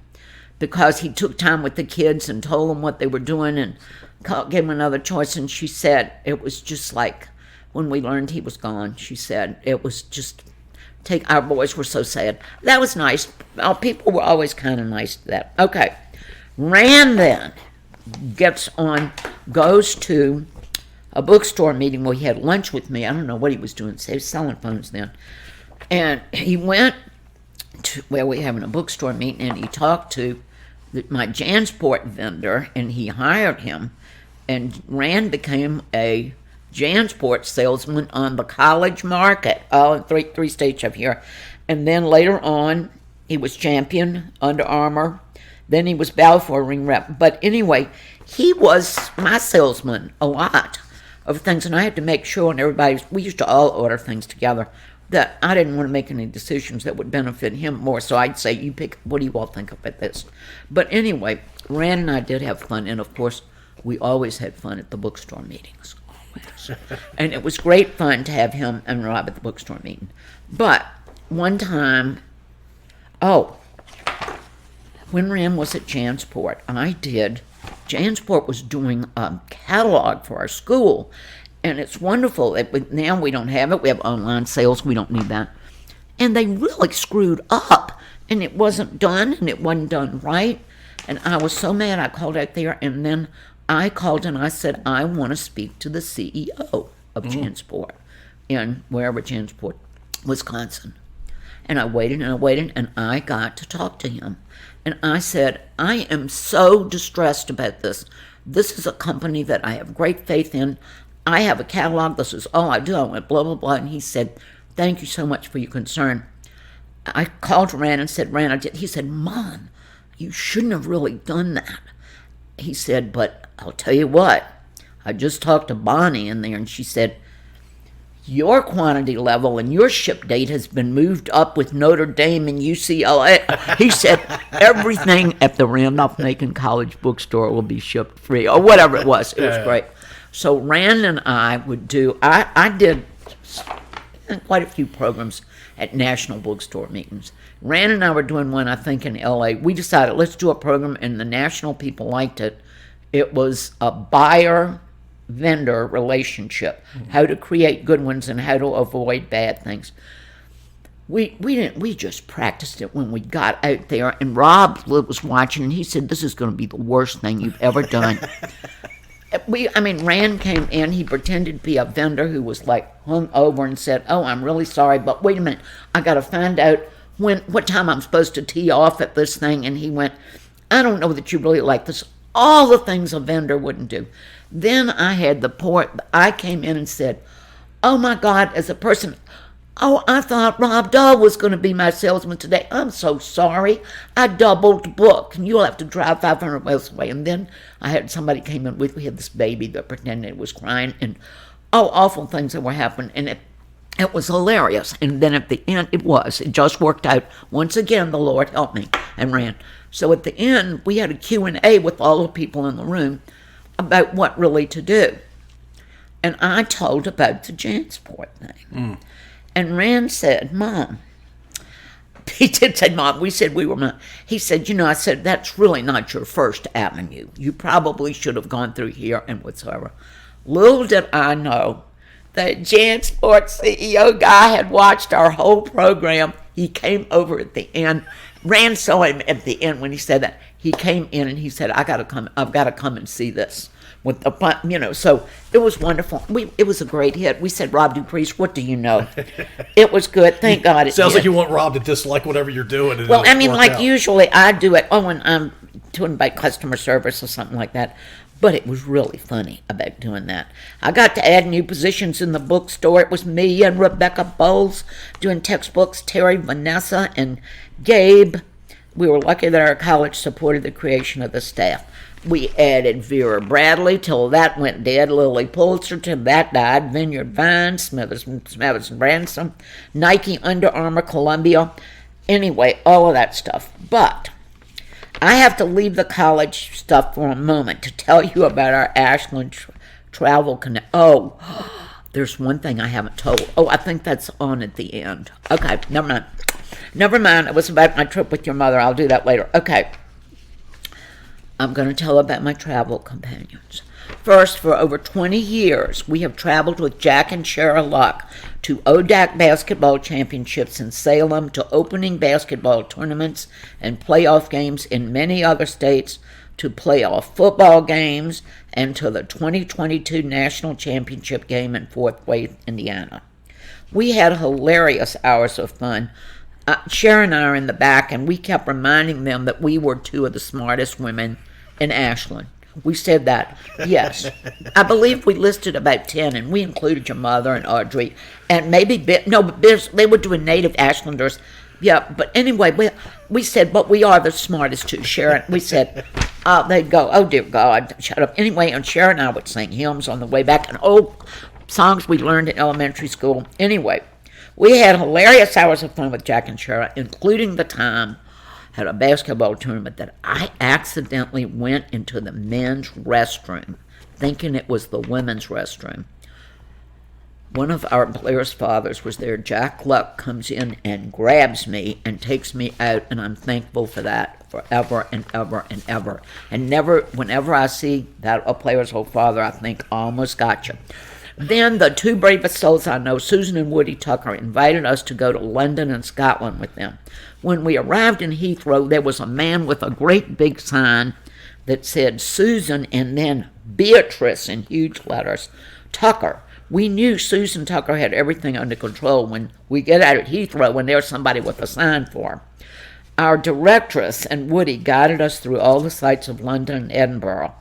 I can still see Susan and Woody looking at the maps of the tube and maybe bickering a little bit back and forth, but not much, and figuring out where we went wrong and where we needed to go. As if traveling with Rob and me in England and Scotland wasn't difficult enough for them on a later trip, the Tuckers next included us, now this I loved, on a cruise down the Rhine River. Susan and Woody went, well, we had planned on going to Normandy and then go to Amsterdam, but since Barclay cannot walk very well at all, they changed plans to a cruise for us. Susan and Woody went on very demanding walking trips whenever we would dock along the Rhine. Rob had to help me bring up the rear on the guided tour where our tour guide said every time it was for the less able and older people, and before he could leave, he would go, "Where is Barclay? Where is Barclay?" And I would raise my hand. And look, let me tell you, those other people were trying to get behind me on that tour thing because whoever said that was an easy thing is somebody that's 19-year-old male and European. Right. Yeah. Anyway, it was just great fun. And we loved to get back and enjoy all of the libations on the Viking cruise. Okay. Now, I've got this. I think I'll go back to the college. Let me see. What do I go back to? I think I had to put this in because this is something really important to me. I will never forget, as anybody will, I'll never forget being on campus on the day of 9/11. I will never forget being in my store, seeing that in the campus. And then days later, I got to read the first names of the kids. We read all of the people that were killed that day at 9/11. That and COVID were things that just rocked us. But I mean, of course, they're not comparable in the devastation, but whatever. Anyway, I had begged for a new store since 1985. We had no floor space, no storage, no office space, no easy way for customers to check out with their purchases. Then around 2008, at a special Randolph Macon gala at the Jefferson Hotel, Macon Brock announced plans for a new campus center, the Brock Commons, and he looked over at me and said, "And Barclay will finally get her bookstore," and I was thrilled. We moved everything into 5 trailers. I don't even know that you all remember this. They were down to the side of the library going toward the freshman village. We had 5 trailers put together, and we moved in there for 2.5 years. And while we were there, we ran our store from there. We had to get people over there from the football field. We were trying to do that. We watched our old campus store being torn down. We would watch the campus center come down, and I remember they got to the back and everybody went, "Barclay, look, your office is going, it's going, it's gone." And it took forever for it to go down, and then we saw the new one being built. And that was great fun. We looked up from our little thing. We are in trailer. It was a little wet in the winter, but we were in there and we watched the new one. Now, we were not allowed to go in. It was strictly a hard hat area. So I had a kind of mistaken impression that the whole bottom of it was going to be the campus store, but that is not the case. That was not the case. So I went like, oh, where's my iPhone? Oh, well, anyway, it was just fine. But anyway, it was wonderful. And after that, we began under President Lingard's leadership and with the generous support of alumni and friends of RMC, our college campus has undergone huge transformation. It's unbelievable. Unbelievable. From new residence halls to new academic buildings, like to new programs, to the performing arts. Our athletic facilities are top notch. Have you been in the locker room yet? I have not. Oh my goodness! Get me to come by and I'll get you on the bookstore. Okay. Our bookstore golf cart and take you over there. It's like D1. I mean, I've had people come in. It's quite amazing. Wow. And that's Duke Hall, named for Harold Duke of Ashland, Virginia. Before then, one thing that's happened, textbooks are gone. All orders are online. We don't have textbook in the store. It was a good thing because we never knew. We knew kids were going to buy them from other places. We didn't want them to have to spend more money. So we have a good system where kids can order through our campus partnership with MBS and have them shipped free to them here, but they can also order wherever they want. It's not, no. Okay, COVID was a huge impact. I lost 2 years of students that I have no idea who they were. I used to know all of my students, and when you think that you have seen nothing, if not at all, or you've seen nothing but eyes over a mask for 2 years, I remember going up to a little girl and saying, "Are you a new freshman?" And she said, "Barclay, I'm a junior." And I said, "I've never seen your face before." That was just, Bizarre. Bizarre. And everything we had to convert. I was the only one that came to work every day. Not very smart, the old girl. Every day, and Vanessa was furloughed. The others worked half-time. And then we would let like 8 people in at a time. Or we'd pick stuff. They could look outside and we could pick something out and sell them to them. But we transitioned to a big online business. You had to if you wanted to have anything then. Okay, there's another very important thing that I need to mention, and it is, before I tell you all about all my health issues and stuff, let me see. It is... It's quite the list of health issues. All right, the health issues are good, but wait a minute. My granddaughter, Sydney. Yes. She's wonderful. She is smart, beautiful, perfect, but as Rob said, the best thing about her is she's sweet. Anyway, and I wish I could see her more, but she is an only child, and until she was about 7 or 8, all she wanted was a little brother or sister. At age 8, she went, "I love it, I love it, I love it."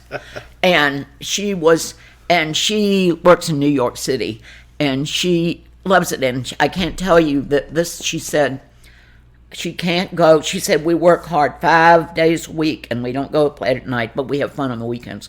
She said, "I cannot go to a bar in New York City where I don't meet somebody from St. Christopher's, St. Catherine's, Alabama, UVA, U of R, Collegiate, and Virginia, and she went to Alabama, and that she said it's just like maybe we just seek each other out." She said, "But everybody acts like these Southern people are so special, and we are." So anyway, I don't get to see her often, but when I do, it's great. Okay, now how's our time going? You're good. Okay, I think we're just getting down to all of my problems that everybody has to deal with now. Oh, have we got time for my goofs? Are we going to do all the goofs? Oh, I no. tell you what, we're going to do. How much? What? We're going to do a teaser, Barclay. What? I'm going to come to you with my stuff, and we're going to do the goose stories as a separate episode. Okay, all right. All right, you want me to do my issues? Sure. Oh, my Lord.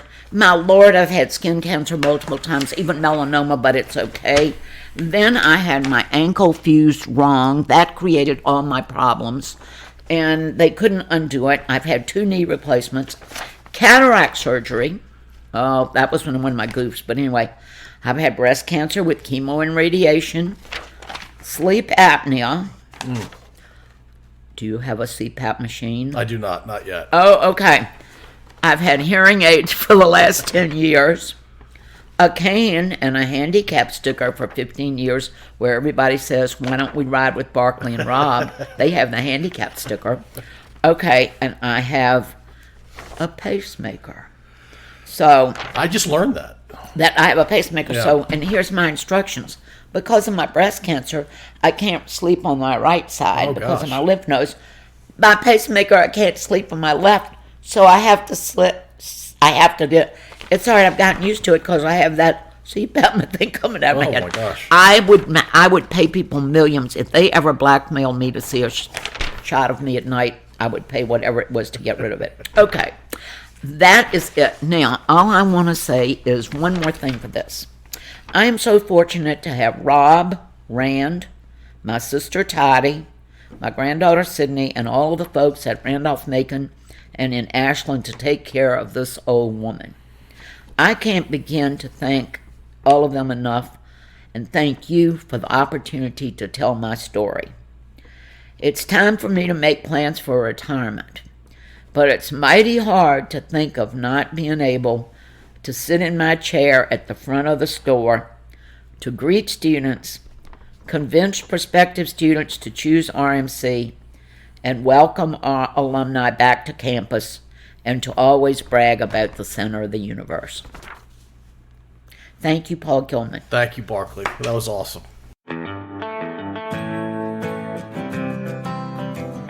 Thank you for listening. If you enjoyed this episode, please subscribe to wherever you listen to podcasts. We'd also really appreciate if you'd rate and review us. You can find us at scodupodcast.com.